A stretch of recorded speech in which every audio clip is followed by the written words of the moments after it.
Aleluia. Nesse mesmo espírito, querido, pegue a sua Bíblia comigo. Abramos em 2 de Coríntios, no capítulo 3. Segunda carta do apóstolo Paulo aos Coríntios, no capítulo 3, no versículo 17 e 18. Aleluia.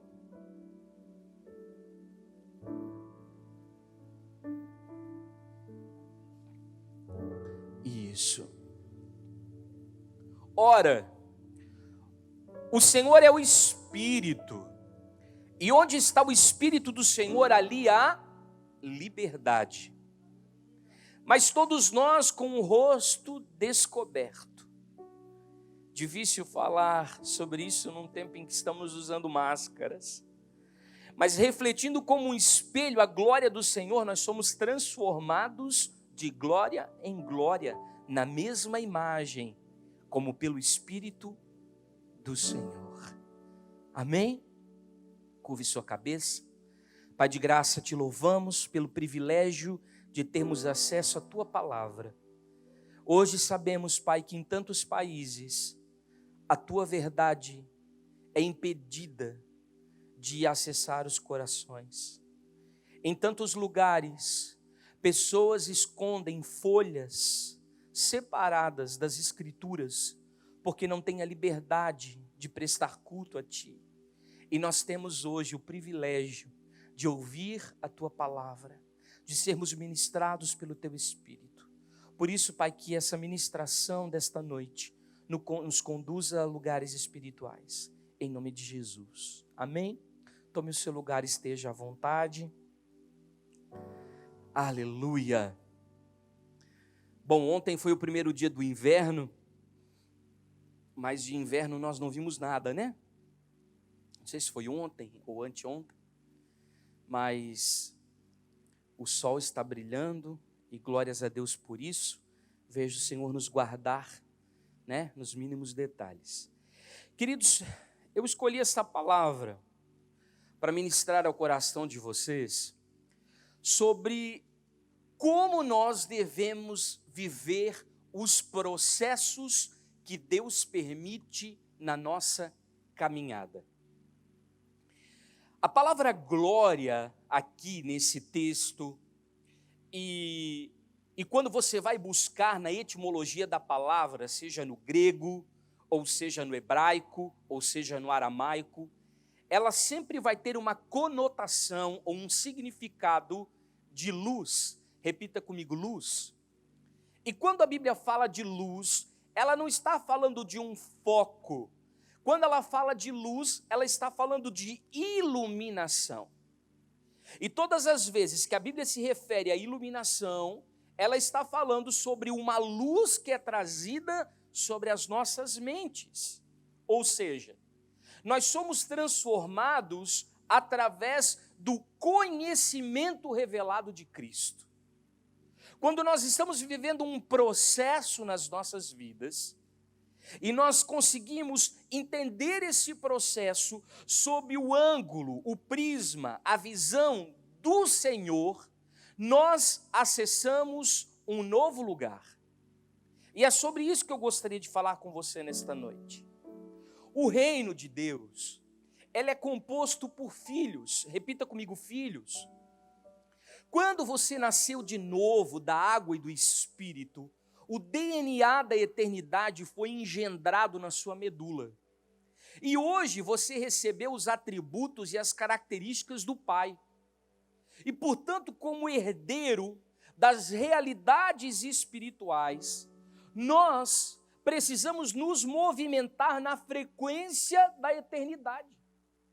Nós precisamos nos movimentar de acordo com os movimentos da eternidade. Então, se eu tivesse que dizer alguma coisa para você nessa noite, talvez um conselho você vai conhecer alguém do reino quando você ver essa pessoa em movimento, porque quem é do reino se mexe. São pessoas que efetivamente fazem acontecer. Eu não estou falando de um evangelho humanista centrado no ego, centrado no eu. Afinal de contas, você que tem me acompanhado durante essas segundas-feiras, nós temos trabalhado aqui, semana após semana, para deslocar o homem do centro e colocar Cristo no lugar de evidência que ele precisa estar. Ou seja, Cristo precisa ser o centro das nossas vidas. Ele precisa ser o centro da nossa mensagem. Mas, infelizmente, existe uma linha religiosa que não é ligada à verdadeira espiritualidade, que diz que Deus faz tudo. Pastor, isso é heresia, Deus faz tudo. Não. Deus é soberano sobre todas as coisas. Mas eu entendo que Deus fará aquilo que você não pode fazer. E isso é graça. É uma medida, um favor de Deus concedido a você, para você realizar feitos miraculosos que estão além das suas forças humanas, ou seja, Deus entra com o sobrenatural na sua vida. Mas o que compete a você fazer, o que compete a você realizar, o que está nas suas mãos para fazer enquanto há tempo, faça. Deus entregou nas nossas mãos talentos para serem o quê? Multiplicados. Talentos para serem o quê? Desenvolvidos, porque dentro do evangelho do reino, você nunca vai ouvir essa mensagem, você nunca vai achar que Deus faz tudo. Por quê? Porque o reino, ele fala de uma espiritualidade que te envolve, que te compromete, que te traz responsabilidade nos processos de Deus. Quantos estão comigo? Deus, ele trabalha conosco e nós trabalhamos com Ele, ou seja, nós somos co-herdeiros, co-participantes. Nós sempre estaremos ao lado do Espírito Santo para a obra redentiva do propósito eterno. E aí é onde acontecem os processos da nossa vida. Repita comigo, processos. Então nós precisamos entender uma coisa, que os processos sempre vão estar ligados ao propósito de Deus para as nossas vidas. Por que nós somos submetidos a determinadas situações que muitas vezes nós não gostaríamos de viver? Justamente porque Deus precisa que nós transitemos por uma determinada etapa na nossa existência, que nós passeemos por um determinado deserto na nossa jornada, porque isso vai desenvolver em nós musculatura espiritual, estrutura interior e verdadeira espiritualidade para nos preparar para que nós venhamos assumir o lugar que Ele desenhou na eternidade para nós. Quantos estão comigo?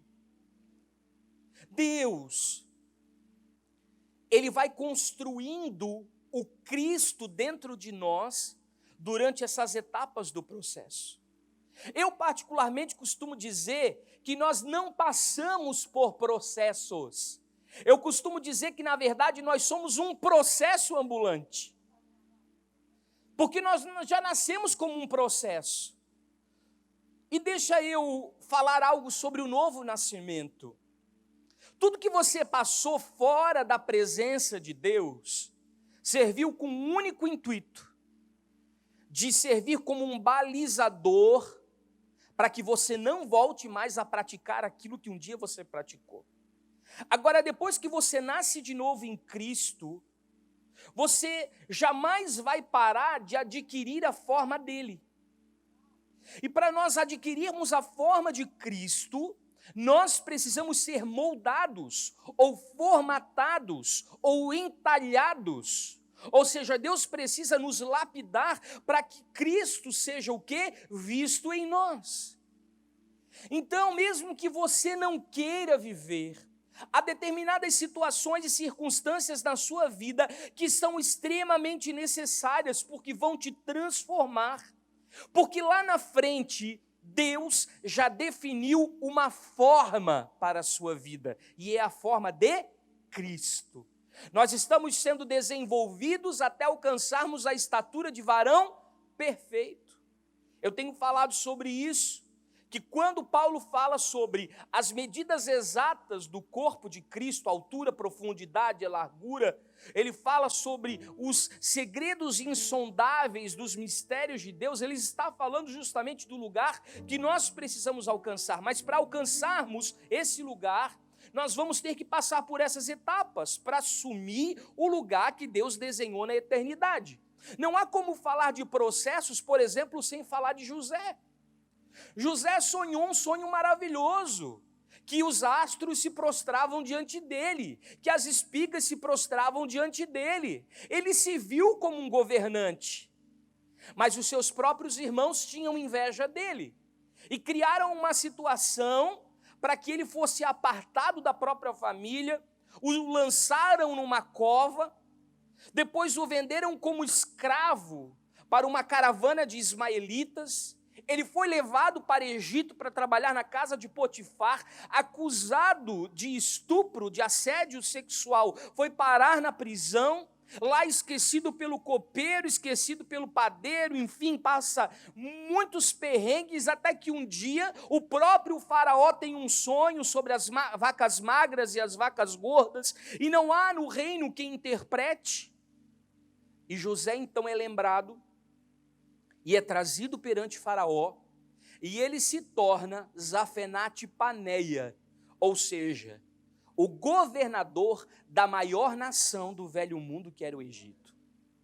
Enquanto ele estava vivendo essas etapas do processo, Deus estava preparando quem? O governador. Deus estava preparando quem? O espírito do governador, as emoções do governador, a mentalidade do governador. Estava ensinando a ele muitos princípios elementares para que essas etapas do processo, elas fossem etapas de aprendizado. Repita comigo, aprendizado. Mas o segredo para nós passarmos para cada etapa do processo é entender. Repita comigo, entender. E aí eu faço um link novamente com a palavra luz, de iluminação, de entendimento e de revelação. Porque enquanto você está passando pelas etapas, você está entendendo o que Deus quer de você.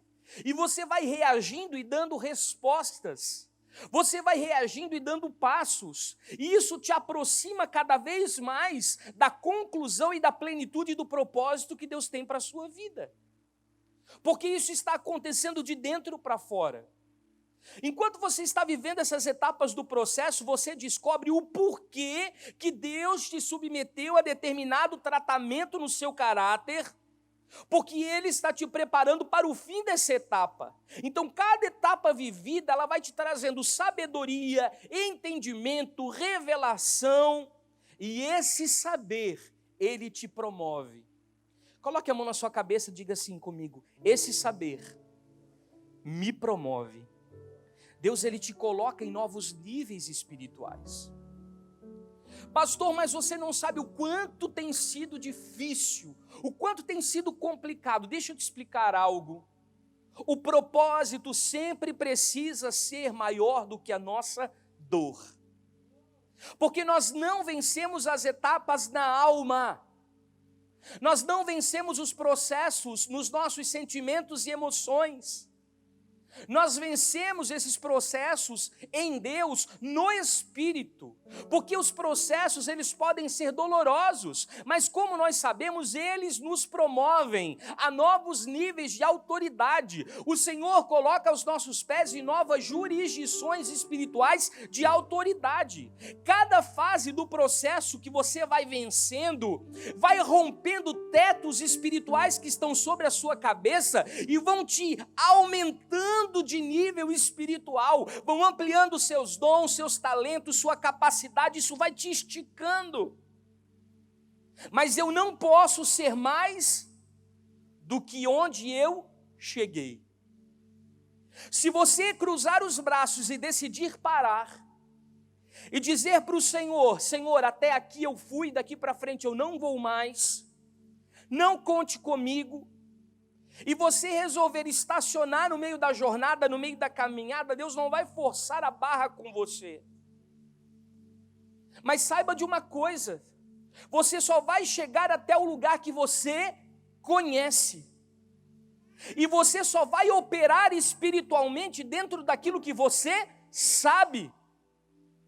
Então você vai alcançar um determinado teto e não vai romper. Você vai chegar a um determinado nível e não vai fluir. Você vai simplesmente se acomodar. E é por isso que o Espírito Santo está dentro de nós, porque ele nos leva a entender a realidade de Cristo em nós. Então nós não podemos olhar para as circunstâncias que estão ao nosso derredor, nós não podemos olhar para as situações que estão nos circulando todos os dias, nós não podemos olhar para as notícias, nós não podemos olhar para as experiências do viver, nós precisamos olhar para onde? Para Cristo. E nos comparar com Ele. O que ainda falta dentro de mim para que eu seja formado na mesma medida do Cristo? O que eu ainda não venci dentro de mim que eu preciso de entendimento para romper? O que eu ainda não venci dentro de mim que eu preciso de revelação para fluir e ir além? Então, para que nós saibamos qual é a nossa real identidade como filhos, como herdeiros, nós vamos precisar enfrentar toda e qualquer situação proposta por Deus nas nossas vidas. Às vezes serão situações de perda, de dano, situações dolorosas de enfrentar, de encarar, mas elas são extremamente necessárias. Não olhe para a sua dor, não olhe para a circunstância, olhe para aquilo que Deus está forjando dentro do seu espírito, porque Ele está te preparando para lugares mais altos. Os processos, eles desenvolvem a vida de Cristo em nós. E aí você pode dizer assim: pastor, mas parece que tem às vezes eu não consigo ir além daquele lugar. Não se sinta inferior, porque o seu conhecimento das realidades espirituais ou o seu entendimento espiritual não é maior do que deveria ser. Às vezes você olha para você e bate uma baixa estima espiritual, dizendo: puxa, eu podia estar mais adiante, eu podia estar mais avançado, eu podia estar mais além, eu estou tão atrasado, parece que de alguma maneira eu estou atrasando a obra de Deus para a minha vida. Por que eu não posso me sentir inferior se eu ainda não recebi esse conhecimento, esse entendimento, essa iluminação? Porque a Bíblia nos diz que aquele que muito sabe, muito será cobrado. Então isso é uma proteção de Deus para você. Se Deus não permitiu que você entendesse determinadas coisas na sua jornada de espiritualidade, é porque Deus está te protegendo para que você não entre num lugar espiritual que você não está pronto para lidar com aquilo. Quantos estão me entendendo? Deus está te protegendo porque você não tem estrutura para assumir aquele lugar no espírito. Porque há muitas pessoas que têm informação, mas não têm sabedoria do alto. Tem muitas pessoas que têm experiência, mas não têm vivência. Tem muitas pessoas que falam muito bem sobre determinado assunto, mas não vivem aquilo que falam. Então Deus quer que o entendimento que nós recebemos seja efetivamente uma realidade prática nas nossas vidas, para que nós não sejamos como Tiago diz, como aquele homem que se olha no espelho e depois de alguns instantes sai e se esquece do reflexo que viu. Deus não quer que nós sejamos apenas pessoas que passam pelo processo sem nenhum tipo de desenvolvimento interior. O Senhor quer que nós venhamos caminhar na luz que nós recebemos. Repita assim comigo: eu preciso caminhar na luz que eu recebi. Porque nós seremos cobrados não daquilo que nós não aprendemos. Nós não seremos cobrados não daquilo que nós não entendemos, mas da medida que nós já recebemos do Senhor, nessa nós precisamos caminhar. Porque não há desculpa para nós não nos movermos.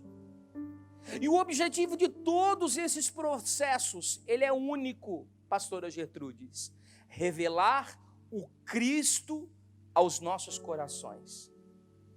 Mas existe algo que nós precisamos aprender como cristãos a desenvolver, que nos habilita, que é a matéria-prima para nós passarmos por todos esses processos.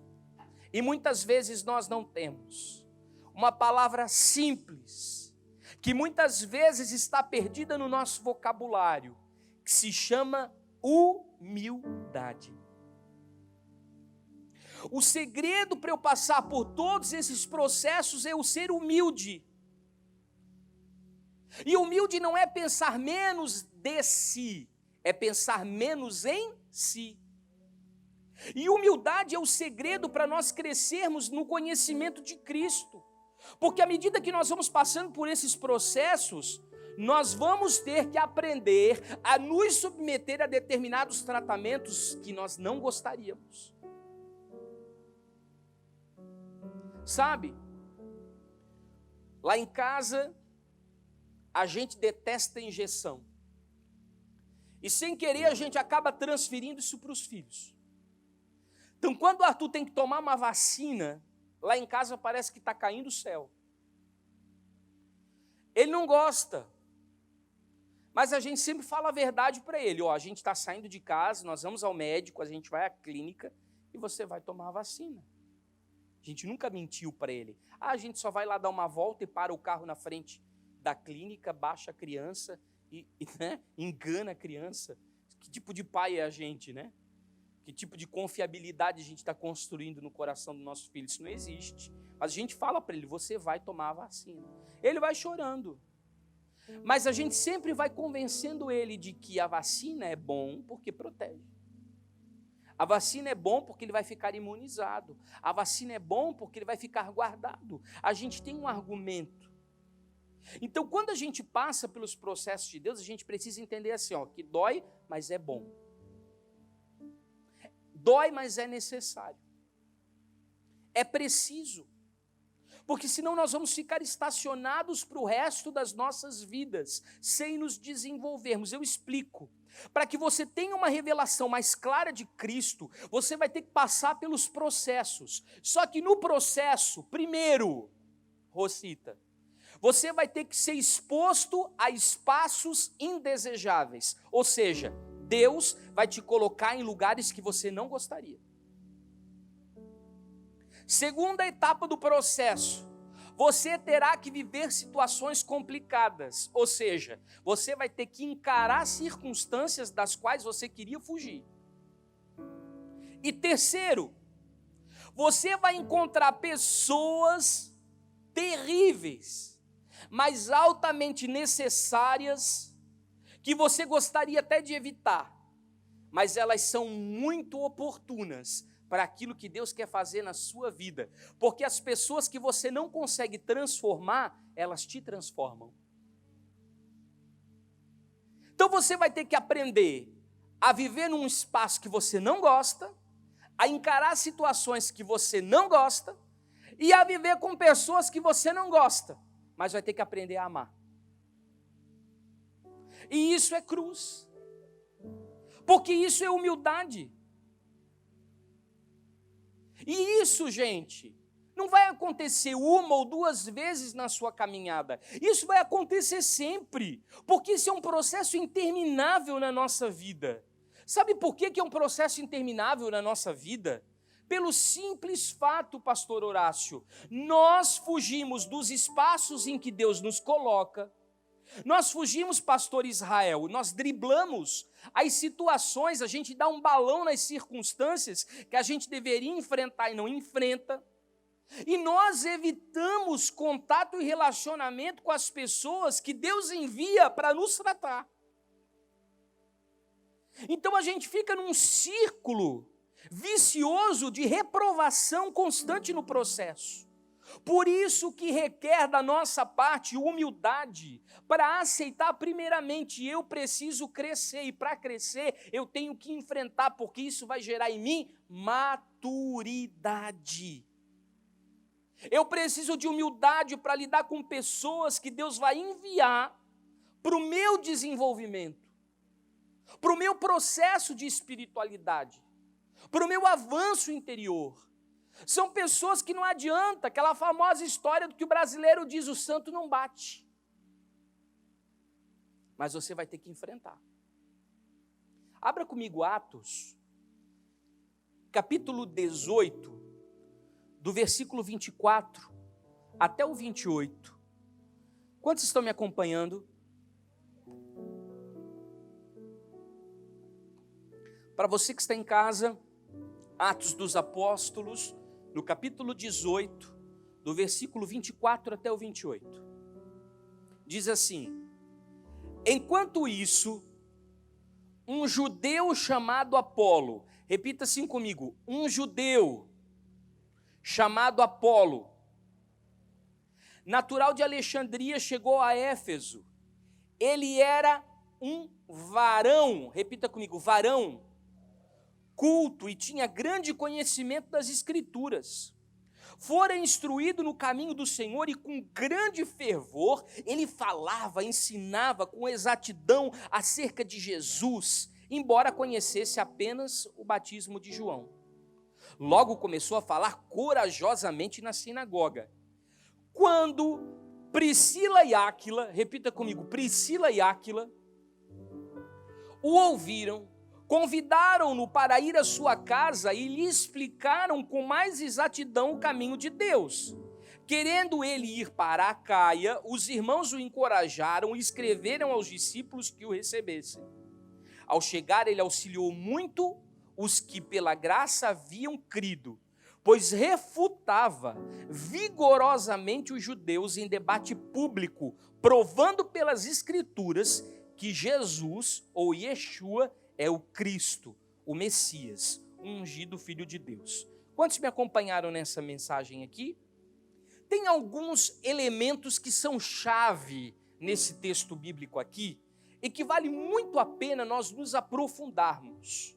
Esse homem que se chamava Apolo era um varão eloquente e fervoroso no espírito. A Bíblia dá aqui o perfil desse moço. Um homem preparado para o ministério. A Bíblia diz que ele era conhecedor profundo das Escrituras. Um discípulo de João Batista. Um homem nascido em Alexandria. Eu não sei se você já teve a possibilidade de estudar sobre Alexandria. Se você puder, coloca lá no Google Alexandria, no Wikipédia, e você vai encontrar uma listagem de coisas acerca daquilo ali, que é a biblioteca online. Se você quiser ler alguns livros sobre Alexandria, vai até uma biblioteca e consulte. Mas você vai descobrir que Alexandria, ela não era uma cidade, ela era um polo universitário.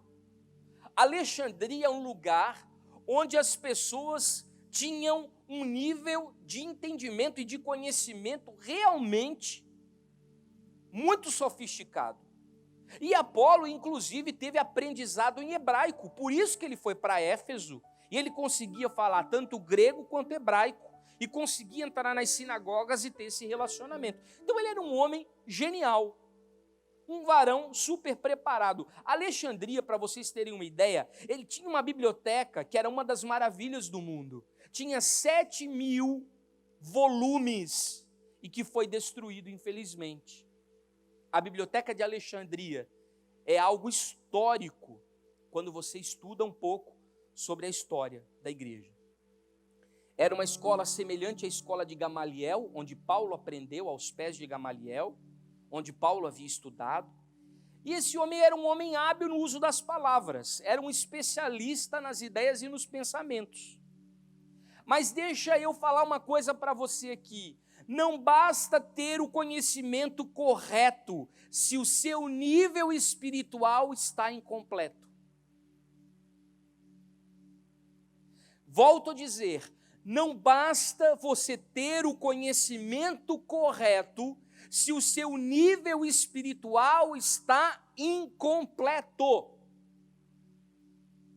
Eu conheço muitos homens teólogos, PhDs em teologia, que conhecem a Bíblia de capa a capa, mas que perdem feio para as irmãzinhas do cocó que rodopiam na canela de fogo e profetizam, porque elas têm experiências profundas com Deus. Eu não estou dizendo que uma coisa é importante e outra coisa não é importante. Eu estou dizendo que nós precisamos equilibrar as duas coisas, amém?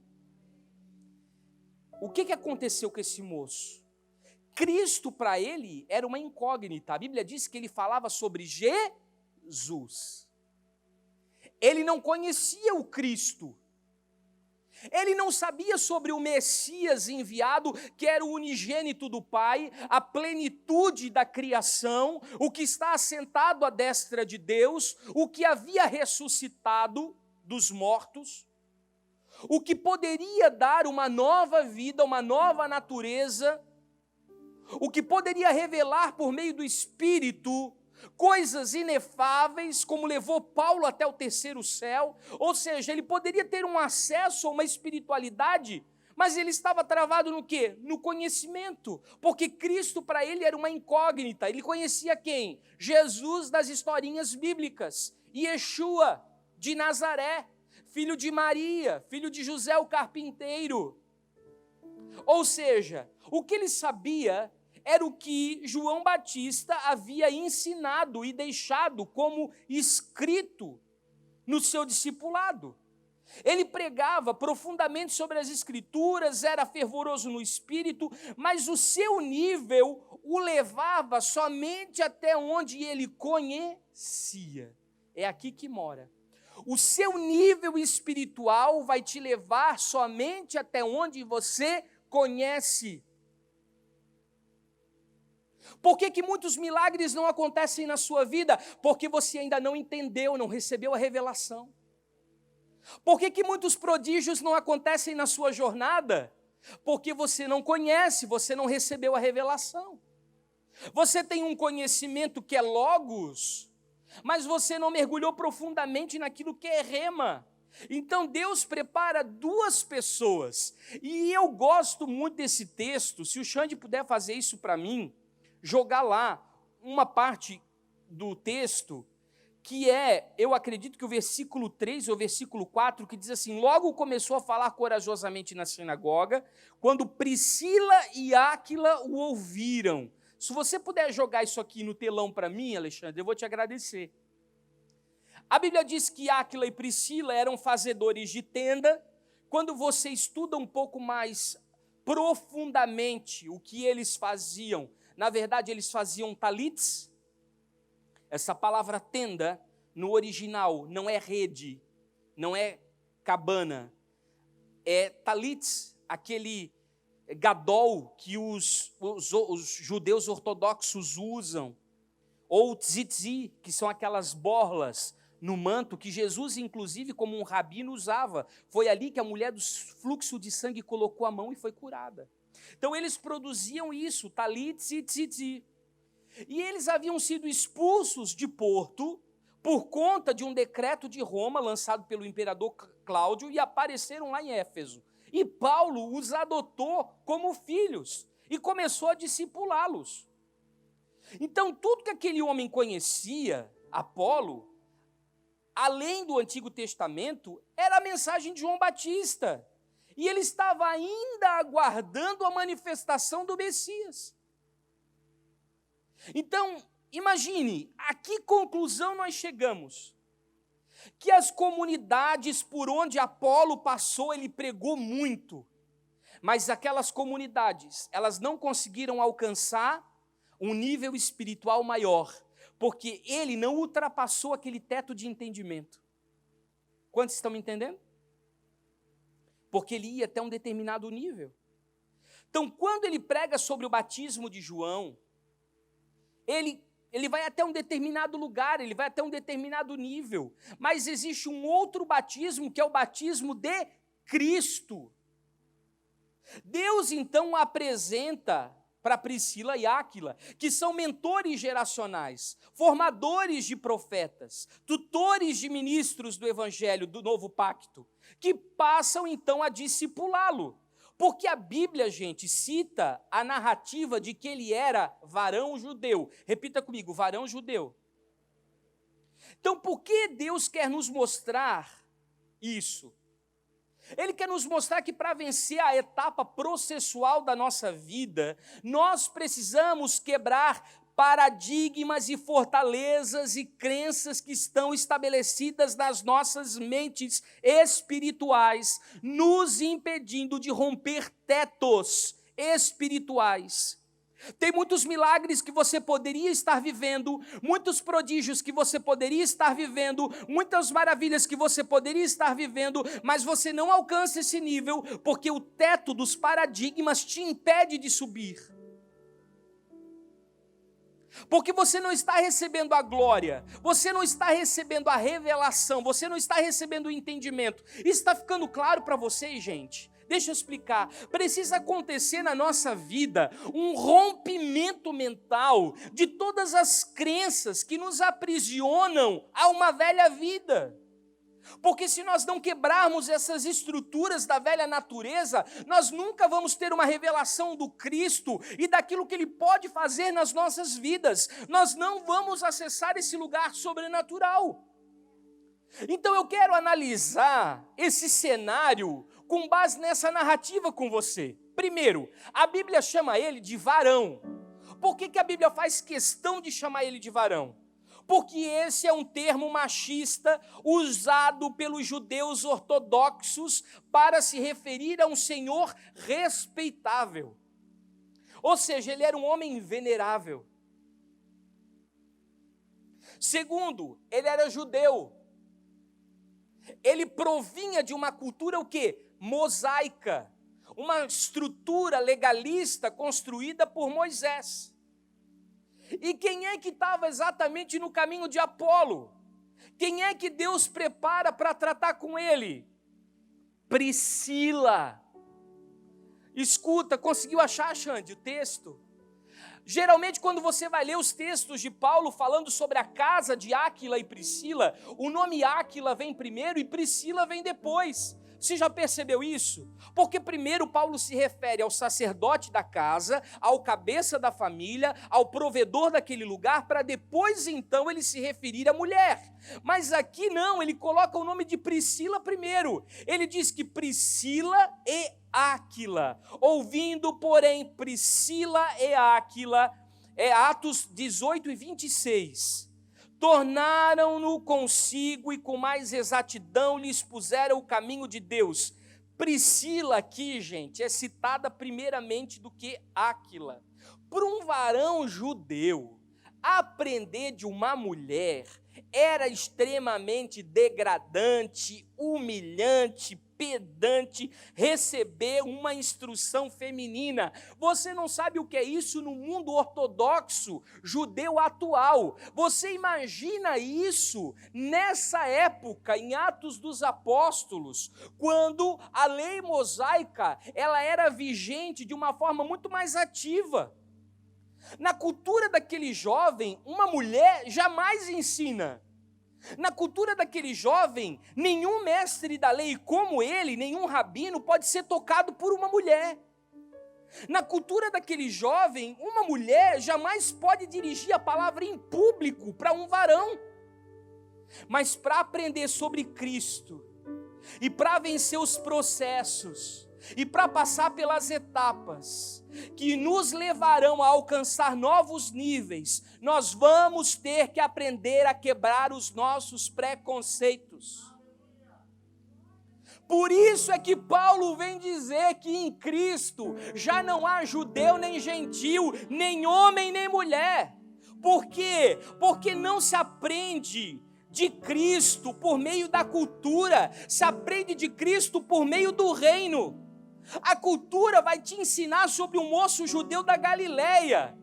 Agora o reino vai te falar sobre o Filho unigênito do Pai, que mudou a história da humanidade. Isso só o reino vai poder te revelar. Por isso é necessário você romper os paradigmas e fortalezas da sua mente culturalmente. Se não bastasse esses protocolos do rigor religioso, na visão de Apolo, ele estava numa universidade, ele vinha de Alexandria, ele tinha acesso àquela biblioteca maravilhosa que era histórica. Priscila Priscila estava no primário.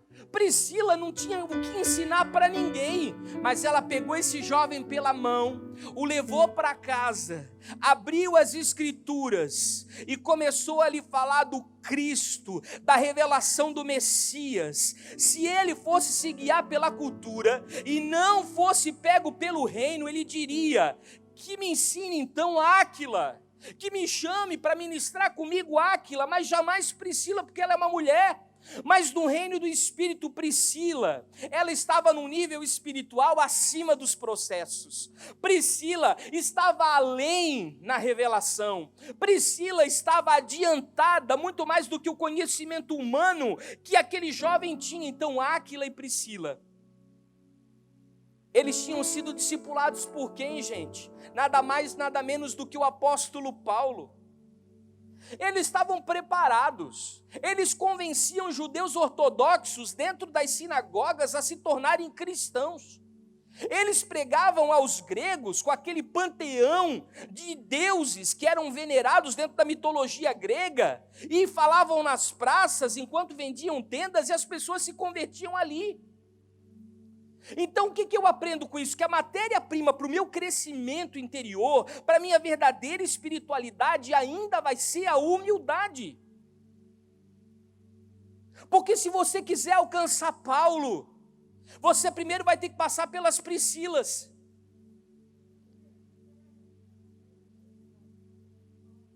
Há pessoas que chegam aqui no Mevan e elas dizem: não, eu quero saber quem é o núcleo do presbitério dessa casa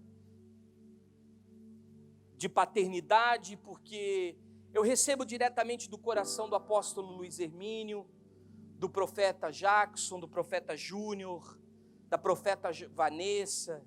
Eu, na verdade, tenho um lugar, né, de honra ali. Eles servem a plataforma, eu tenho acesso a eles. Sabe o que é isso, gente? Arrogância. Porque você precisa aprender a ser humilde para receber de quem Deus colocar no seu caminho, não de quem você prefere, de quem você gosta. Depois que você for aprovado na humildade e subir de nível e receber o que Deus quer para preparar a sua vida e te discipular, Deus então vai te dar acessos privilegiados. Deixa eu te dizer uma coisa. Antes de casar com Lia, Jacó recebeu Raquel, porque antes da gente ter o que a gente quer, Deus dá o que a gente precisa.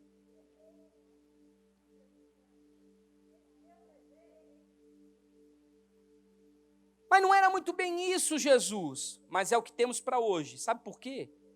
Antes de Deus te dar tudo o que você quer, Ele vai te dar o que você precisa. Então repita comigo, até aqui. Eu tenho que respeitar o limite que Deus impõe. Ele sabe até onde eu posso ir sem correr riscos. Ele sabe se eu estou pronto ou não para enfrentar uma batalha. O Senhor não está interessado no seu conhecimento. O Senhor não quer que você fique restrito a uma mensagem de João Batista, ou você fique restrito a uma glória que caiu no Sinai. Ele quer que nós alcancemos o pleno conhecimento de Cristo, e só o reino, através do Espírito, pode nos conceder esse lugar, porque onde o Espírito de Deus está, há o quê? Liberdade. Foi o que nós acabamos de ler. Não libertação, liberdade. Onde é que se encontra o Espírito Santo agora, gente? Põe a mão assim no coração, você que está em casa. Aqui. O Espírito Santo não está aqui, o Espírito Santo está aqui, está dentro de você e dentro de mim, é dentro de nós. Diga para você mesmo, o Espírito Santo está aqui dentro do meu coração. Então, se ele está aí dentro, há liberdade. O que te outorga o direito de ser livre? É uma apostila de libertação? É uma oração mágica intercessória?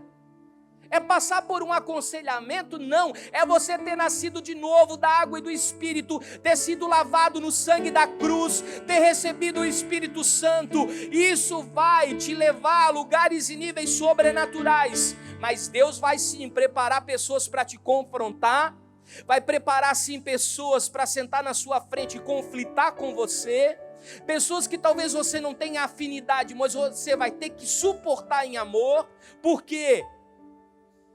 Porque agora você tem o Espírito Santo dentro de você, e o Cristo ressuscitado precisa ser manifesto. Agora a gente vai voltar lá para a palavra de Coríntios, onde a gente começou. Repita assim comigo: todos nós. Coloca lá para a gente, por favor. 2 de Coríntios 3, 17 e 18, que foi a palavra onde a gente começou.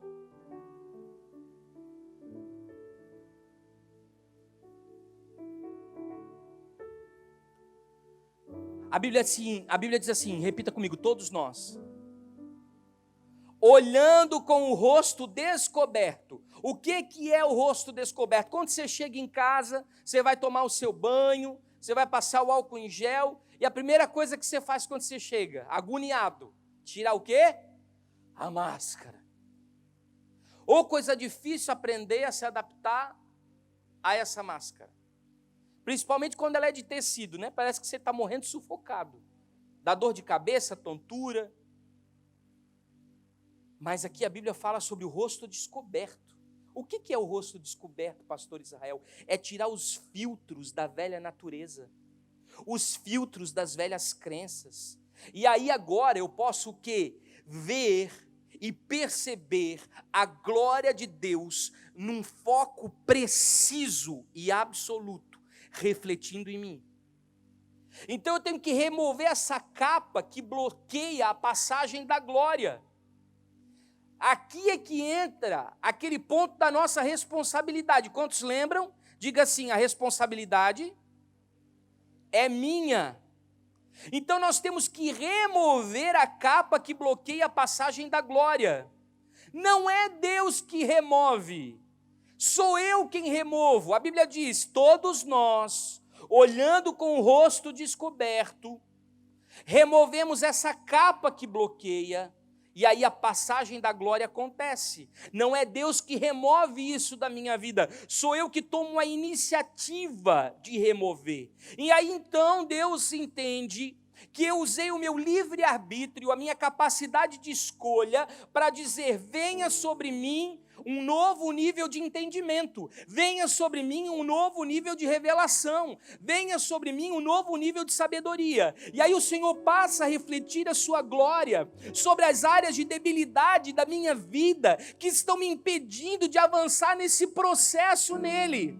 Ele começa a dizer assim: sabe, Rosita, aquela areazinha do seu coração, sabe, Ana Flávia, aquela areazinha do seu interior, sabe, Roberta, aquele lugarzinho lá dentro de você. Só quando a glória entra, quando a luz entra, é que essas áreas obscuras de trevas dentro de nós começam a ser reveladas, e você começa a se livrar delas, e você começa a avançar nas etapas, e você começa a subir nos processos, e você começa a acelerar o passo, e você começa a correr, e ao invés de atrasar a obra de Deus para a sua vida, você acelera cada vez mais. Essa é a sua participação humana naquilo que nós chamamos de soberana da graça divina. É aqui que nós somos transformados de glória em glória, ou seja, de luz em luz. Isso fala de nós vencermos essas etapas, de nós alcançarmos novos lugares para chegarmos ao pleno conhecimento do Cristo. E isso, meu irmão, não é extrato da nossa inteligência, não é extrato da nossa cultura, é produto da ação do Espírito em nós. Aonde o Espírito de Deus está, ali a liberdade. Com o rosto descoberto, eu tiro as vendas dos meus olhos, a glória entra, me mostra as áreas que precisam ser mudados, eu me arrependo e me livro. Então a liberdade começa a fluir da minha vida, e eu vou alçando novos voos, vou entrando em novos níveis, vou alcançando novas etapas, vou fluindo e vou rompendo em novos níveis espirituais, em lugares inefáveis, em lugares insondáveis. Shobiabasubiandarai, lecosubiabarabasobiabagai.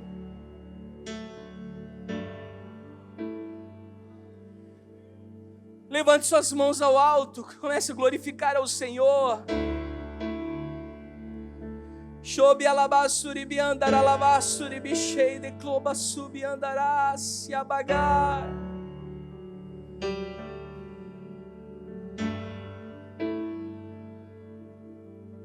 E daí você sai rapidinho daquele processo que você não suporta mais.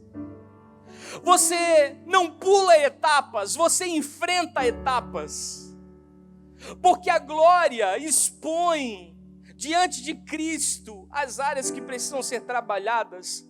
Agora abra comigo Mateus no capítulo 13 e no versículo 33. Jesus conta histórias. Repita assim comigo: histórias são importantes. Sabe, queridos, eu tenho saudade dos testemunhos. Testemunhos fortalecem a nossa fé. Testemunhos edificam. Jesus contava histórias. Ele usa metáforas, ele usa figuras de linguagem para falar dos processos do reino, dos processos que Deus produz em nós. E a Bíblia diz assim: em outra parábola, ele lhes disse: o reino dos céus é semelhante ao fermento que uma mulher toma e introduz em 3 medidas de farinha até que tudo esteja levedado. Tem uma coisa que aconteceu nessa quarentena lá em casa que eu estou achando o máximo. A minha esposa virou uma boleira de mão cheia. Você quer receber receita? @Josimevan. Domingo à noite, culto com o apóstolo Luiz Hermínio rolando. E ela lá, num bolo de brigadeiro. Glória a Deus. Gente, eu não estou desse tamanho por conta de um problema de tireoide. É que eu como mesmo. E ela aprendeu a fazer o pão da madrinha. Não é, Pri? O pão da madrinha, gente, eu acabei de comer antes de vir para cá, inclusive. Desculpa aí. Tem um sabor incrível. Pena que ela só fez um, eu comi quase a metade. Estou pensando aqui, pregando e pensando quando eu chegar em casa comer a outra metade que sobrou. Mas ela aprendeu a fazer o pão. Ela mistura os ingredientes. A Josi, nessa quarentena, ela aprendeu, ela faz parte no liquidificador e depois, aí é com a mão na massa. Aí, às vezes, ela me chama lá, né, para dar uma força. Mas ela que adiciona os ingredientes nas medidas da receita. Está pegando aí? E depois ela espera crescer para assar. O que Deus está nos dizendo aqui através de Jesus? Isso nos diz que Deus nos tira de uma condição espiritual fragmentada, onde os ingredientes estão separados, e Ele mistura esses ingredientes e nos aperfeiçoa, nos aprimora, nos removendo para um outro nível, onde nós vamos nos tornar alimento para as nações. Quantas pessoas pegaram aqui? Deixa eu voltar a falar isso para você em casa. Deus te pega totalmente fragmentado, totalmente destruído, os ingredientes estão espalhados em cima da pia. E essa mulher que representa a igreja, ela junta todos esses ingredientes. E esses ingredientes passam por um processo de fermentação e eles crescem. E eles se tornam alimento para todas as nações. Você é o alimento de Deus para a fome de muitos. Você tem os ingredientes necessários para matar a fome do seu cônjuge, da sua família, dos seus filhos, dos seus clientes, dos seus fornecedores, do seu ministério, onde quer que você esteja inserido. Nessa revelação, Jesus descreve 3 pontos curiosos. Repita assim comigo, 3 elementos. Primeiro, a mulher, ela é o agente ativo. Isso fala de nós. Se a gente não pôr a mão na massa e não fazer acontecer, não vai sair nada.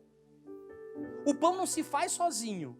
Ou você acha que a Josi cruza os braços e diz assim: farinha, agora pule na bacia. Fermento, agora seja adicionado. Não, ela não dá ordem aos ingredientes. Ela põe a mão na massa. ela é um agente ativo. Aqui fala do fermento. O que é o fermento? É o Espírito Santo. Ele altera a massa de um estágio para um outro estágio. São os processos de Deus na nossa vida, que nos tiram do império das trevas e nos removem para o reino do Filho do seu amor. Ou seja, nós somos transferidos. E aqui fala da farinha.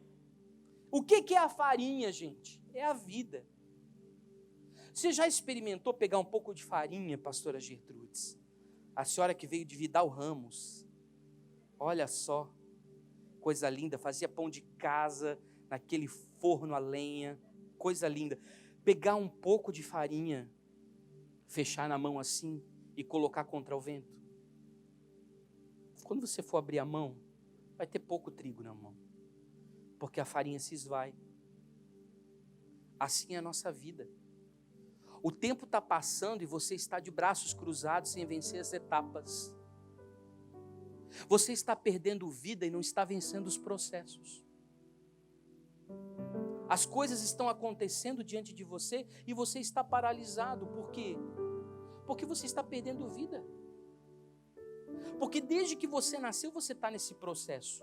É um processo físico, um processo social, um processo emocional, um processo espiritual, um processo teológico, um processo filosófico, um processo político, um processo ideológico. Nós somos um processo ambulante. Só que tem uma coisa, repita comigo: a vida é simples. Eu sempre fui adepto a uma vida modesta. Meu irmão, meus sobrinhos estão aqui, sabem muito bem disso. Eu sempre fui adepto a uma vida modesta. Mas nessa quarentena, se foi uma coisa que eu aprendi de Deus, é que eu me tornei um essencialista. Repita comigo: essencialismo. É ter só o essencial. Você não precisa ter mais do que isso. Para mim, o simples, gente, ele se tornou vital. E aí, nós não precisamos de muito para viver. Jesus diz que a vida é uma mulher fazendo um pão. Tem coisa mais simples do que isso? Ele está falando que o reino é uma mulher fazendo pão. E essa vida é composta por vários ingredientes que também são simples.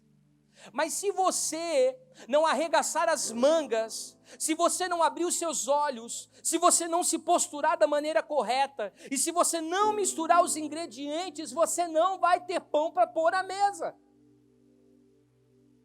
Deus está esperando uma reação sua. Deus quer que você seja a resposta. Deus quer que você misture os elementos para ter uma massa. Deus quer que você asse o pão. Deus quer que você se parta como ele se partiu na cruz, como o pão vivo que desceu do céu, e alimente as pessoas que estão à sua volta. Esses elementos, eles são as experiências que nós vivemos. Não se faz pão com uma coisa só, você sabe disso. Para fazer pão você precisa dos outros ingredientes. Então, gente, a vida não é uma festa, a vida não é um evento, a vida não é uma compra de uma casa, a vida não é um culto, a vida não é um trabalho, a vida não é o lançamento de uma novidade, a vida não é uma carreira, a vida não é um sonho, a vida é tudo isso junto. Só que eu preciso entender que para viver esses processos, eu preciso vencer as etapas. As perguntas, deixa eu dizer uma coisa para você, as perguntas mais simples da vida são as mais difíceis de nós respondermos. Você sabia disso? Que as perguntas mais simples da vida são as mais difíceis para a gente responder. Os humanistas e os existencialistas, eles iam perguntar para você assim, que tipo de pessoa você quer ser daqui a 10 anos? Hoje eu estava fazendo, Alessandro, a nossa projeção, né, para a conexão apostólica, até enviei para você, e lá você tinha me mandado um documento de 2030, né, como vai estar o mercado em 2030, né, ou seja, daqui a 10 anos. E As pessoas perguntam: que tipo de pessoa você quer ser daqui a 10 anos? Essa é uma pergunta importante a ser feita, mas não desse jeito. Porque os nascidos de novo, que receberam a identidade como filhos de Deus, herdeiros da promessa, e que compõem o reino dos céus, perguntam de uma outra forma. A pergunta que eles fazem é assim: que tipo de pessoa Deus quer que você seja? Você já parou na frente do espelho e perguntou: Senhor, que tipo de pessoa que o Senhor quer que eu seja? Que tipo de pai? Que tipo de filho? Que tipo de pastor? Que tipo de líder? Que tipo de pessoa? Que tipo de ser humano o Senhor quer que eu seja? Deixa eu lhe dizer uma coisa: quando há comprometimento, há bons processos. Repita assim comigo: quando há comprometimento, há bons processos. Então a jornada espiritual que você entrou, chamada Cristo, que é a vida cristã, ela é uma jornada espiritual feita desses processos. Mas isso vai exigir de você duas coisas: humildade e atitude. Deus só quer isso de você: humildade e atitude. Nós não somos nem os protagonistas dessa história, porque é isso que o humanismo tenta dizer, que você é o protagonista da sua própria história, mas também nós não somos meros espectadores ou atores coadjuvantes, não. No filme da vida, nós precisamos nos comprometer com todo. Se tiver que fazer todos os papéis, a gente vai ter que fazer todos os papéis, porque todos os dias você acorda para tomar uma decisão. Repita assim comigo: todos os dias eu acordo para tomar uma decisão. E essas decisões ou aceleram os seus processos ou atrasam os seus processos. Ou aceleram as suas etapas ou atrasam as suas etapas. Há pessoas que estão presas no mesmo processo há anos. Não conseguem vislumbrar novas possibilidades, perderam a esperança de um dia sonhar de novo. Mas que a gente possa ouvir o conselho de Jesus. Que sejamos como essa mulher que põe a mão na massa e faz o pão acontecer. Que se enche de comprometimento e de responsabilidade, porque os ingredientes estão lá na pia, esperando por você. E sabe de uma coisa sobre ingredientes? Eles têm prazo de validade.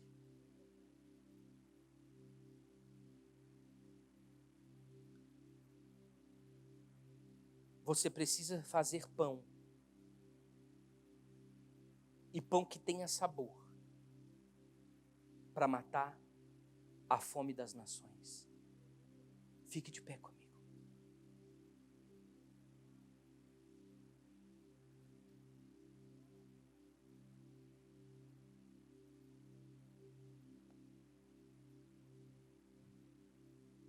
Feche os seus olhos.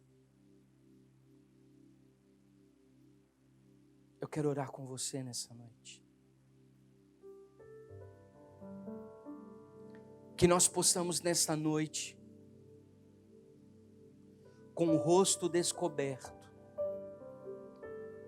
refletirmos a glória que provém do Senhor.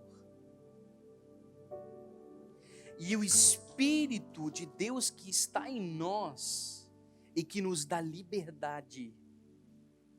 Ele vai nos mostrar dentro do nosso coração as áreas de debilidade, de fragilidade, de pecaminosidade que precisam ser limpas, lavadas no sangue do Cordeiro. E aí então, essa glória que penetra os lugares obscuros do meu ser, ela é a luz emanada do próprio trono do Eterno no meu coração. E ela penetra a divisão da alma e do espírito, juntas e medulas, e ilumina todo o meu ser. E quando isso acontece, eu consigo tomar decisões que aceleram os processos e aceleram as etapas, porque afinal de contas, essa luz, que é a iluminação, que é a revelação, que é o entendimento, faz com que a sabedoria do alto seja compartilhada comigo. E então eu entendo. E quando eu entendo, tudo se torna mais fácil. E aí pode ser até que as circunstâncias ao meu derredor não mudem. Pode ser que os cenários continuem os mesmos. Pode ser que as coisas do dia a dia permaneçam da mesma forma, mas agora quem mudou fui eu. Eu fui transformado, eu venci os processos, eu venci as etapas. Eu fui humilde e me submeti. Eu tive uma reação e uma atitude. Eu humildemente me quebrantei diante do processo do Senhor. E eu passei pelas etapas. E sabe o que eu tenho hoje? Eu garanti acesso a novas realidades espirituais em Cristo. Eu tenho acesso a lugares espirituais. Hoje eu vivo milagres, prodígios, maravilhas, e o sobrenatural passou a fazer parte do meu cotidiano, porque eu entendi. Nenhum conhecimento de um livro, nenhuma cadeira de uma universidade vai substituir a sabedoria que vem do alto, que é experimentada em cada situação que você vive. Por isso, não murmure dos espaços que Deus tem te colocado. Não fale mal das situações que você tem enfrentado. Em tudo dai graças. Não abra sua boca para falar contra pessoas que Deus tem colocado no seu caminho, porque elas são as pessoas que Deus enviou para tratar o seu caráter. E enquanto você não amá-las, não perdoá-las, não as envolver de amor, não se quebrantar humildemente para entender que elas estão colaborando com você para que o processo de Deus seja acelerado e o propósito de Deus aconteça na sua vida, você não vai sair do lugar, você vai ficar emperrado, você não vai romper, você não vai fluir, mas Deus está chamando você para uma aceleração no Espírito, para que nós venhamos andar como sábios construtores, como remindo o tempo. Sabe o que é remir o tempo? Aquilo que talvez você fosse viver em 10 anos, Deus é capaz de acelerar o tempo e fazer com que você viva em 10 dias. Porque esse é o Deus que nós servimos, o Deus em que o tempo está em suas mãos. E quando você entende, e quando tudo fica claro, as etapas são vencidas, os processos são vencidos. Então, não arranje culpados, seja você a resposta. Reaja, misture os ingredientes e seja alimento para as nações. Aleluia. Levante suas mãos ao alto e comece a agradecer ao Senhor. Agradeça pelos espaços em que Ele te colocou. Agradeça pelas situações que Ele te envolveu. E agradeça pelas pessoas que Ele colocou no seu caminho. Tudo isso são ingredientes que fazem parte da massa. Tudo isso fazem parte do processo. Tudo isso faz parte das etapas. E a glória virá